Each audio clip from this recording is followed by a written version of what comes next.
A mechanic's garage, half swallowed by rain, where a battle-worn veteran wipes oil from his hands, and two shivering elders sit beneath a flickering bulb, clutching nothing but faith and an old tin box. Outside, a black SUV idles in the storm, its shadow hiding a son who traded love for greed. Between them stands a German shepherd, scarred but steadfast, his breath fogging the cold Oregon air, as if guarding something sacred, something heaven itself refused to abandon. No one understood why that dog wouldn't leave the couple's side, or why the veteran risked everything for two strangers cast out by their own blood. But when the storm broke and truth came crawling out of the ashes, it wasn't revenge they found, it was redemption. What follows is a story of faith that survived the fire, of mercy stronger than betrayal, and of a God who sends miracles not in thunder or angels, but in weary soldiers and loyal dogs. Before we begin, tell me, where are you watching from? Drop your city or country in the comments. And if you believe that even in the darkest storms, God still sends his light, hit subscribe and let's walk through this story together. The night sky over Oregon was bruised with thunder, rain slashing sideways like shattered glass driven by the wind. The storm had been raging for hours, flooding the narrow suburban roads, turning the quiet neighborhood into a battlefield of wind and water. Through this tempest moved Jack Miller, a man of 45, broad-shouldered and hard-edged, with a face weathered by years of service and solitude. His beard was short and flecked with grey, his dark hair cropped close to the scalp, his eyes sharp yet tired, the kind of eyes that had seen too much and never truly rested. He wore a faded leather jacket over a flannel shirt, and mud clung to his worn boots, as if unwilling to let him go. Beside him trotted Rocky, a 7-year-old German shepherd with a strong, muscular frame and thick, tan and black fur glistening with rain. His left ear bent slightly forward, a scar from shrapnel during his deployment years ago when he and Jack served together in Afghanistan. Rocky's loyalty was wordless but complete, his amber eyes alert to every sound. For Jack, the dog was more than a companion. He was the last reminder of a life that once had meaning. Jack's heart still carried the echoes of war. Not the battles fought with guns, but the ones fought in silence afterward. The sleepless nights, the guilt, the strange longing for chaos. Civilian life had become a different kind of battlefield, small, lonely, and thankless. Working part-time at a run-down auto garage barely kept food on the table, but it gave him something to fix, something that didn't bleed. He was on one of his night walks with Rocky, the kind that helped him quiet the ghosts. The storm didn't bother him. Storms were honest. They screamed, they broke, and then they passed. But as lightning flashed across the street, Rocky froze mid-stride, his tail stiff, a low growl rumbling from his chest. Jack stopped instantly, instinct taking over. "What is it, boy?" he murmured. Rocky's gaze locked ahead. Through the rain, Jack saw them. Two small shapes huddled near a lamppost. As he moved closer, the scene emerged like a cruel painting. An elderly couple, soaked to the bone, sitting on the curb beside a few suitcases and a rusted tin box. The man looked to be in his late 70s, thin but proud, his silver hair plastered to his forehead. His trembling hands tried to cover the woman beside him, frail, with soft white hair and skin so pale it almost glowed under the streetlight. Her lips were blue, her floral dress clinging to her body like paper. Jack's voice softened. "Hey, you folks all right?" The man turned, eyes filled with something deeper than fear. humiliation. We didn't mean to stay here, just needed to rest. His name, as Jack would learn moments later, was Henry Collins, a retired history teacher who'd once been loved in town for his kindness. The woman was Martha, his wife of 50 years, gentle as the rain but fragile from age and illness. When Jack asked what happened, Henry's voice cracked between the thunder. "Our son, Luke, he said we couldn't stay anymore, said the house isn't ours." Martha clutched her husband's sleeve, her voice barely a whisper. "He said it's business, Henry. Just business." Jack felt his stomach tighten. He'd seen greed before, but it stung worse when it came dressed as family. Without hesitation, he pulled off his leather jacket and draped it over Martha's shoulders. "You can't sit out here. Come on. My garage isn't much, but it's dry." Henry hesitated. "We don't want to be a burden." Jack shook his head, his tone steady. "You're not. No one deserves to be left out in a storm." The walk back was silent but heavy. The wind howled through the empty streets as Jack pushed the old couple's suitcases in a squeaky cart, and Rocky trotted beside them like a silent guardian, occasionally glancing back as if daring the night to come closer. At the garage, a converted storage shed behind Jack's small rented room, he set up an old space heater, made coffee, and handed them towels. The place smelled of oil and rust, but it was warm, alive, human. Martha smiled weakly, whispering, "God bless you, son." Jack simply nodded, but something inside him stirred. A flicker of purpose.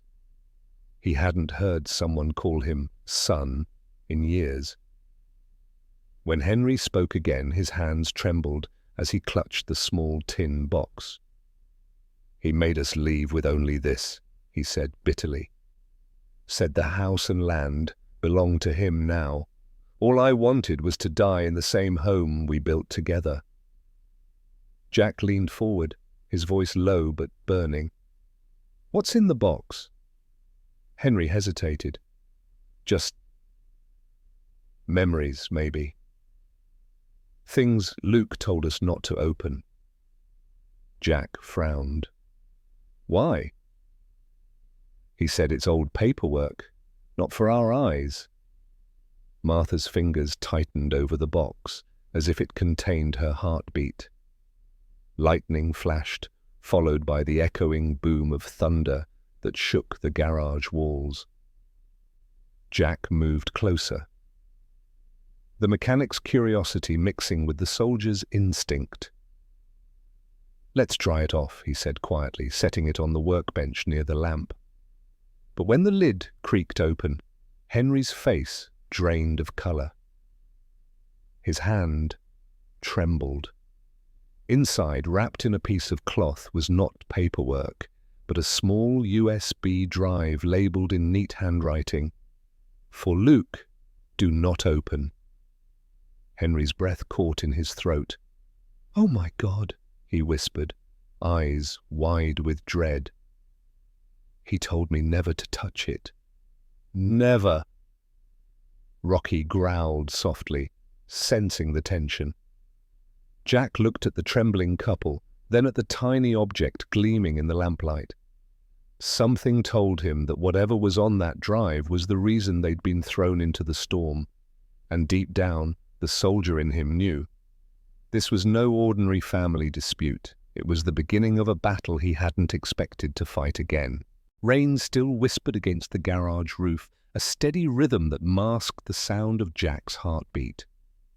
He sat before his old laptop, its cracked screen flickering in the dim light of a single hanging bulb. Henry and Martha were asleep on the worn sofa behind him, wrapped in blankets that smelled faintly of oil and metal. Rocky lay at Jack's feet, his ears twitching at every distant sound of thunder. The small USB drive gleamed beside the keyboard, a simple object that now carried the weight of truth. Jack inserted it carefully, half expecting it to explode from the tension it brought. The screen came alive with folders labeled in cold precision. Property transfer videos, client deals, audio logs. See. His calloused fingers hovered for a moment before opening the first file. The video showed a conference room, glass walls overlooking a city skyline. Sitting at the head of the table was Luke Collins, a man in his late 30s, sharply dressed, clean-shaven, his hair slicked back in deliberate arrogance. His smile was the kind that never reached his eyes.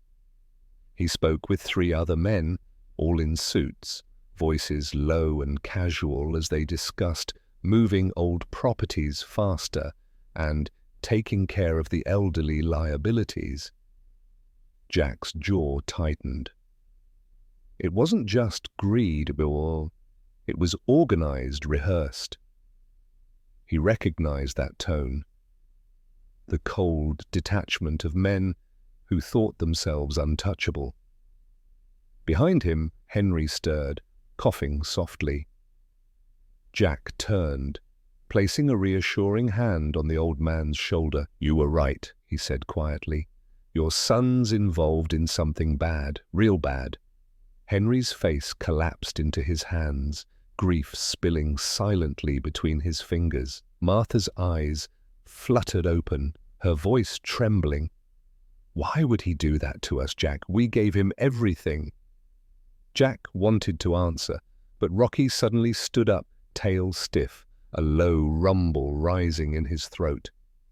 His gaze fixed on the garage door. Jack froze, instincts snapping back to life. "Lights off," he whispered. He shut the laptop and killed the bulb. Darkness swallowed the room, broken only by flashes of lightning through the window. Outside, a car engine idled, low, steady, too close. Rocky pressed forward, muscles coiled, his wet nose sniffing the air near the gap under the door. Then came a sound. Soft, deliberate. A footstep on gravel. Jack reached for the wrench beside his workbench, motioning for silence. Henry's breathing stopped. Martha clutched her husband's arm, her eyes wide. The door rattled once. A beam of light sliced through a crack.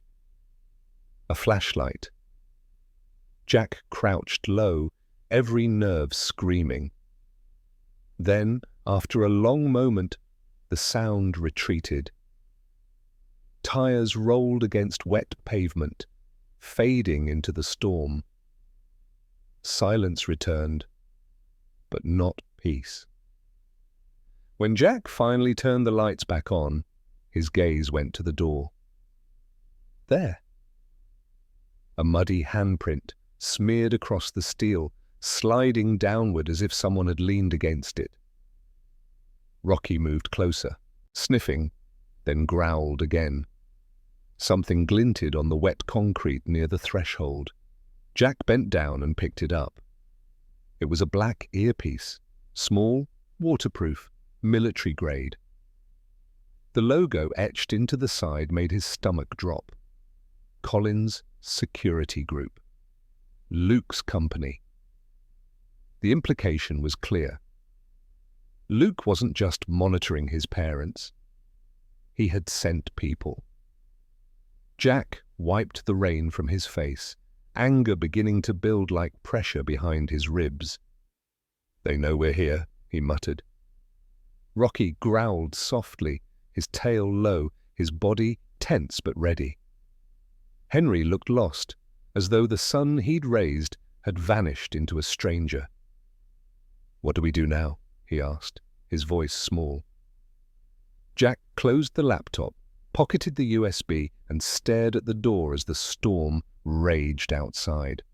"We fight back," he said finally, but inside, even as his voice sounded certain, he knew the fight ahead wasn't one of guns or fists. It was one of secrets. And secrets had a way of drawing blood. By dawn, the storm had softened to a grey drizzle, but the world around Jack Miller was far from calm. The garage still smelled of smoke and wet metal, its charred remains bleeding black water into the dirt. Hours earlier, it had been his only refuge. Now it was nothing but a carcass of what little safety they had left. Jack stood beside the ashes, his broad shoulders squared, his weathered hands clenched at his sides. His face, usually composed even under pressure, was hollow with exhaustion and disbelief.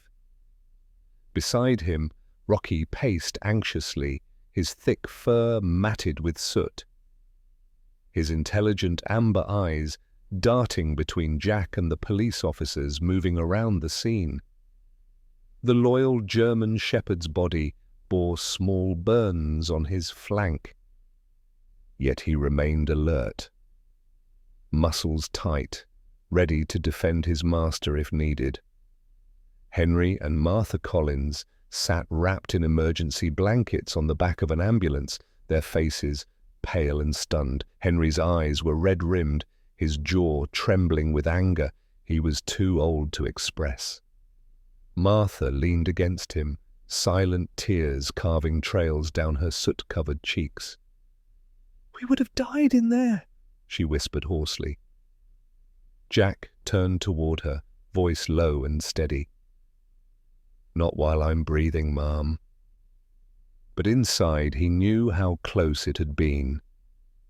Seconds from tragedy.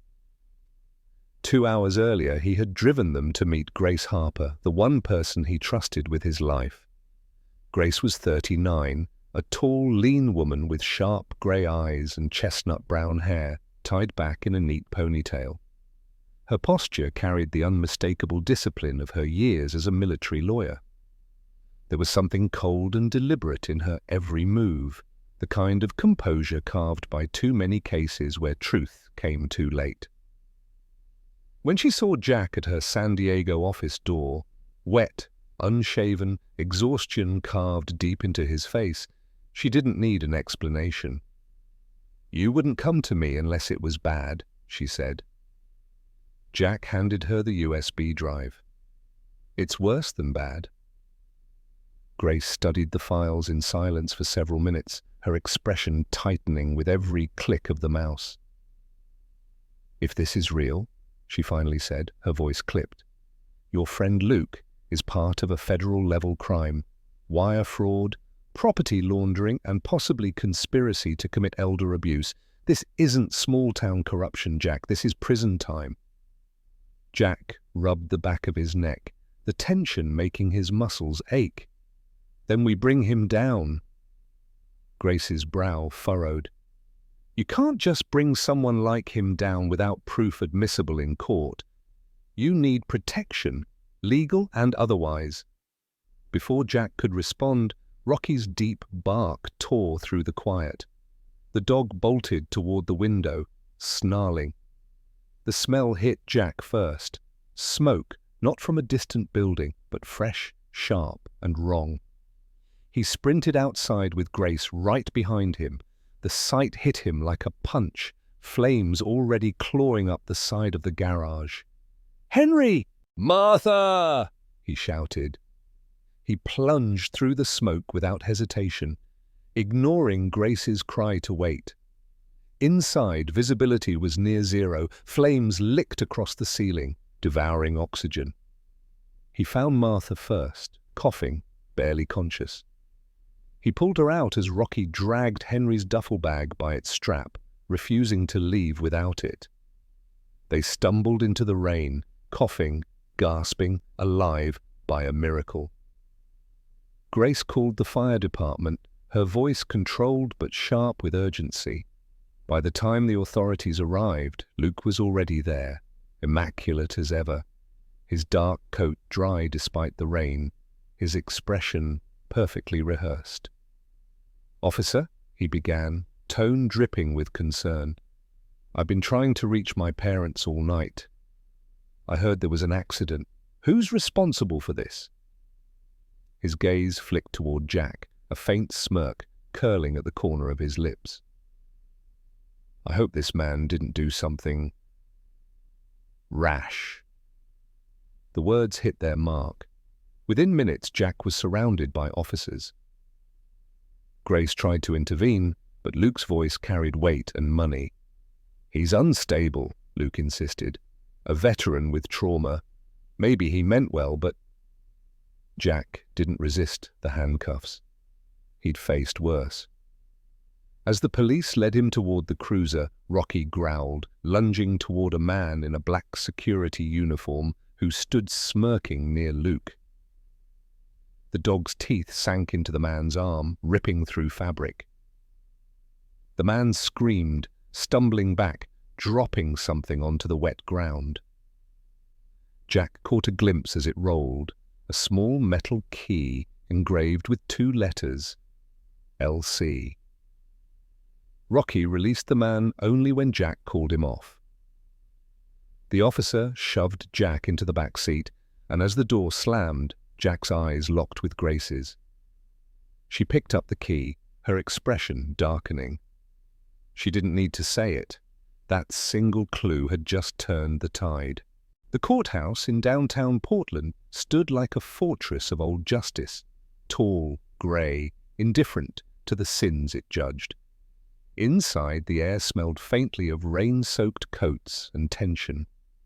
Jack Miller sat at the defense table, hands clasped, his knuckles pale from restraint. His rugged face, cut by exhaustion, soot-stained memories, and a week's worth of stubble, betrayed no fear, only quiet endurance. Beside him, Grace Harper was a vision of controlled precision, her hair tied tight, her dark blazer crisp, her expression unreadable. Across the aisle sat Luke Collins, polished as ever, his $1,000 suit pressed, his smile faintly smug. But behind that arrogance, Grace could see cracks, a flicker of unease in the eyes of a man who knew he had finally been cornered. Rocky sat at Jack's feet, his amber eyes calm but alert. The courtroom officials had allowed him in as Jack's therapy dog, a gesture of leniency toward a veteran. In truth, Grace had planned it. She knew the presence of the loyal German shepherd would not only steady Jack's nerves but also serve as a living symbol of truth, the creature that sensed lies faster than men. Earlier that morning, Grace had used the mysterious key engraved with LC to access Luke's private office vault. She had gone alone, her pulse steady, heart racing beneath layers of discipline. Inside the steel safe, she found what she expected: forged transfer deeds, wire instructions, and false property documents, proof that Luke had stripped his parents of their home to fund illegal deals. It wasn't just theft, it was systematic betrayal. Now, as the rain beat softly against the high windows, the hearing began. The judge, Marianne Harlow, a woman in her late 50s with sharp, blue eyes and silver hair cut in a practical bob, presided with an air of no-nonsense authority. Her tailored robe fit her lean frame like armor. Known for her intolerance of deceit, she had earned the nickname the Ice Verdict. "Mr. Collins," the judge said evenly, "you claim the defendant, Mr. Miller, was responsible for the fire and the unlawful detainment of your parents?" Luke stood, the image of composure. "Yes, Your Honor, I came as soon as I heard. I believe Mr. Miller, suffering from post-traumatic instability, became protective, maybe even dangerous."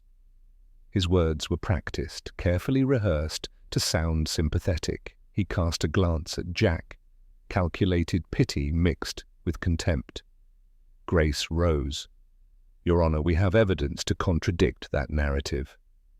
She approached the screen and inserted the USB. For a moment, only the soft hum of the speakers filled the room. Then Luke's voice emerged, cold, clear, damning. "Make it look like an accident. Burn it. He'll have nowhere to hide." A ripple went through the courtroom. Luke froze, his jaw tightening. Grace's tone was calm, but her eyes burned. "Those are your words, Mr. Collins. That's your order." The silence that followed was broken by a deep bark. Rocky stood suddenly, ears pricked, tail straight, his gaze locked on Luke. His growl rolled like thunder through the stunned room. The German shepherd took 2 steps forward, ignoring Jack's quiet command. The sound of his bark, sharp, decisive, filled the hall like a verdict. Luke stumbled back. "That's just a dog!" he spat, but the tremor in his voice betrayed him. The judge's gavel struck once. "Order!" Then chaos. Luke bolted for the exit, shoving a guard aside, panic replacing arrogance. Rain pounded the glass doors as he burst into the storm. Grace shouted, Let him go, police will handle it." But Rocky was already in motion, slipping free from Jack's grasp, muscles coiling like a released spring. He crashed through the doors, vanishing into the downpour. Minutes later, sirens pierced the air. Officers sprinted toward the riverbank, where Luke's figure was struggling against the slick mud. Rocky had cornered him near the edge, growling low, eyes glowing beneath the rain. By the time police arrived, Luke had fallen to his knees, soaked and defeated, the dog standing guard like a silent soldier reclaiming honor. When Jack finally reached them, drenched but calm, he knelt beside his companion. "Good boy," he whispered, resting a hand on Rocky's head. The storm above them eased, as if justice itself had taken a breath of relief.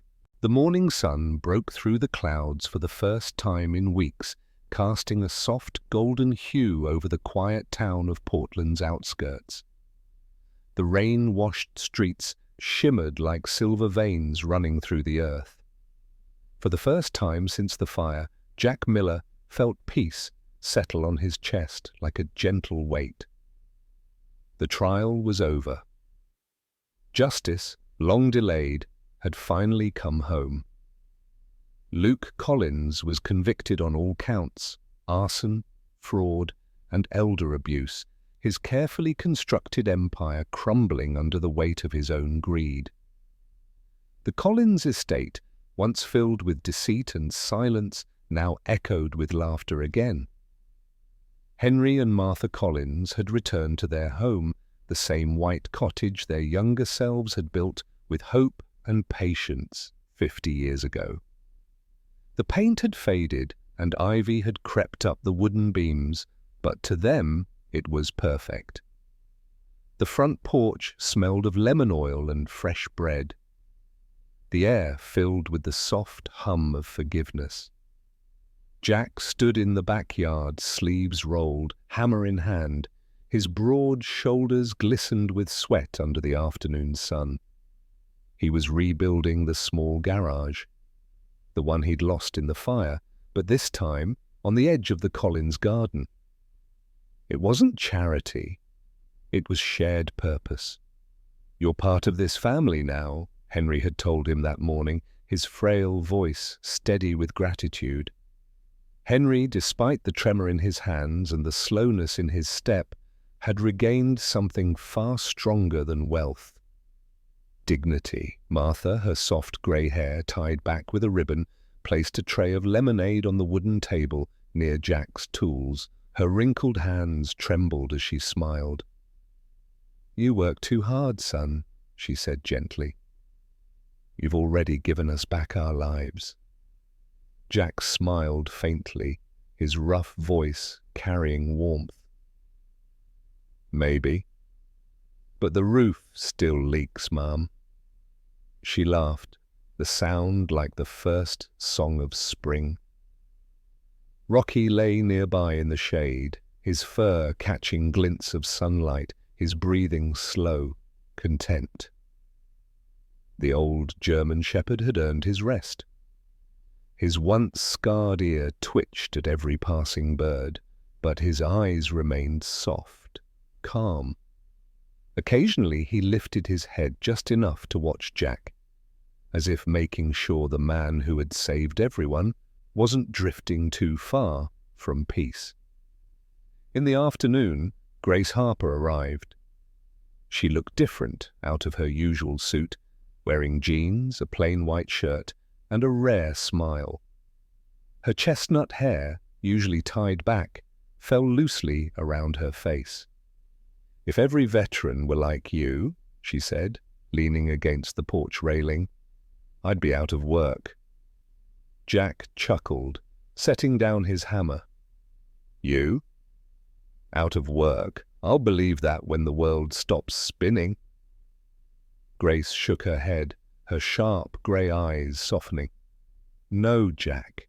What you did, that's the kind of justice we don't see often anymore." Jack glanced at Rocky. "Wasn't me, it was him. He always finds the truth before I do." Grace crouched beside the dog, scratching behind his ear. "Then maybe he should run for office." Rocky gave a low, approving bark that made both laugh. As dusk fell, the sky turned honey and rose. Henry and Martha came out hand in hand, holding a freshly painted sign. Together they hung it by the gate. "Home of Mercy, where kindness begins again."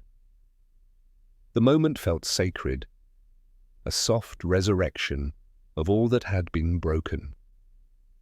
Later that evening, as lanterns flickered to life across the porch, Jack walked quietly toward his new garage. The scent of pine and machine oil hung in the air. He opened the door, expecting to find nothing but tools and dust. Instead, there was an envelope resting on the workbench. Yellowed, weathered. The ink almost faded. On it, a name. Arthur Gable. Jack froze. He remembered the old man from the earlier case Grace once mentioned, a victim of his own family's greed. Inside, the letter read, "To whoever still believes in honor. Thank you for carrying the flame of justice where I could not. Keep it burning." Jack's eyes softened. He looked out toward the garden where the Collinses laughed beneath the warm glow of the porch lights. Rocky lifted his head, meeting his gaze. For the first time in years, Jack smiled fully. Not as a soldier, not as a survivor, but as a man at peace. Sometimes, miracles don't come with thunder or angels. They arrive quietly. In the form of a man who still believes in right and wrong, a dog who never gives up, and an act of kindness that ripples through the darkness. Jack didn't save the Collins family because he was strong. He saved them because he chose to love when life had given him every reason to turn away. And in that choice, that moment of compassion, God's hand was there. Maybe that's how heaven works, not through grand gestures, but through ordinary people who listen when their hearts whisper, "Do what's right." Every day, someone out there needs a small miracle, a warm meal, a kind word, a stranger's help in the rain. You might be that miracle for someone today. If this story touched your heart, we invite you to share it, so that others may remember that faith still shines, even in the darkest storms. Leave a comment telling us where you're watching from, and if you believe that God still works through love, type Amen below. May the Lord bless you and your family. May He protect you through every storm, send light to your path, and fill your life with the quiet miracles that remind us we are never alone. Subscribe to our channel for more stories of hope, redemption, and faith. Because somewhere out there, another heart still needs to believe that God's grace is real